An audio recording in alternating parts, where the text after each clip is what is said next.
देखिए हर खबर यहीं पर, सब्सक्राइब कीजिए TV9 भारतवर्ष। जिस बात का हम जिक्र कर रहे थे कि चीन का दखल कैसे, क्यों, इन सवालों का जवाब मिलता हुआ नजर आ रहा है। नेपाल की राजनीति में चीन के सीधे दखल की बात एकदम सामने आ रही है। इसका अंदाजा इस बात से लगाया जा सकता है कि एनसीपी की बैठक से ठीक पहले चीन की राजदूत हाओ यांकी एक बार फिर एक्टिव नजर आई, सक्रिय हो गई। और सबसे चौंकाने वाली बात यह कि यांकी नेपाल में ओली विरोधियों पर दबाव बना रही हैं। मनीष झा हमारे संवाददाता हमारे साथ मौजूद हैं इस बड़ी खबर पर और अपडेट के साथ। मनीष, क्या जानकारी मिल रही है?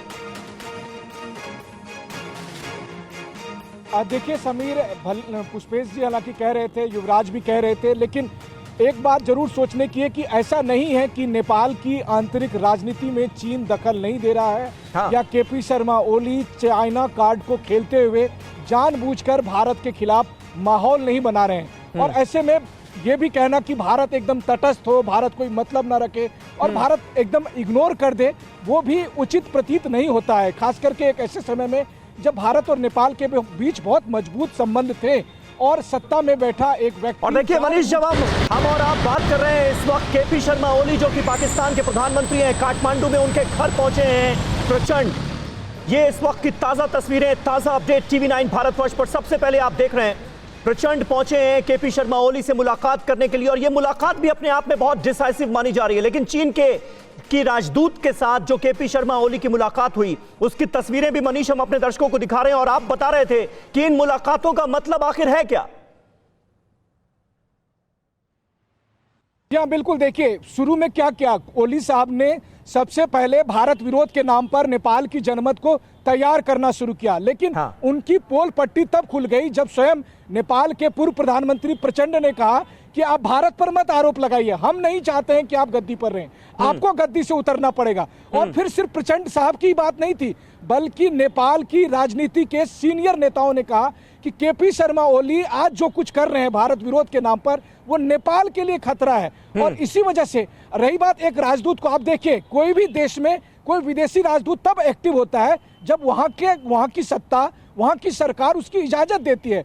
प्रधानमंत्री ओली कि चीन की राजदूत को एक्टिव करके बाकी नेताओं को डराना चाहते हैं, धमकाना चाहते हैं, उन पर दबाव देना चाहते हैं कि देखिए मेरे साथ चीन जैसी महाशक्ति खड़ी है, तो आप बताइए कि आप मेरा मुकाबला कैसे कर सकते हैं। लेकिन फिर नेपाल लोकतंत्र है और लोकतांत्रिक देश में जब 45 में से 35 सदस्य ये कह रहे हैं कि ओली साहब को जाना होगा, तो नेपाल इस समय भले ही केपी शर्मा ओली सोचते होंगे कि वो नेपाल के नए शी जिनपिंग बनने की कोशिश में है, लेकिन उनकी ये चाल स्वयं प्रचंड साहब या माधव नेपाल चलने नहीं दे रहे हैं। तो मुझे लगता है इस पूरे परिदृश्य में अगर हम ये देखें, क्योंकि भारत को लगातार भारत पर उंगली उठाना सही नहीं है, क्योंकि आप देखिए भारत लगातार नेपाल की मदद के लिए हमेशा तैयार। आज भी जब नेपाल में भारत विरोधी माहौल रची जा रही है, तब भी कोरोना काल में भारत से जितना बन पाता है लगातार मदद की जा रही है। बिल्कुल बिल्कुल मनीष, आपने सही कहा। और उसके बावजूद भी नेपाल की तरफ से मिल क्या रहा है हिंदुस्तान को, यह जग जाहिर है। केपी शर्मा ओली ने जिस तरह के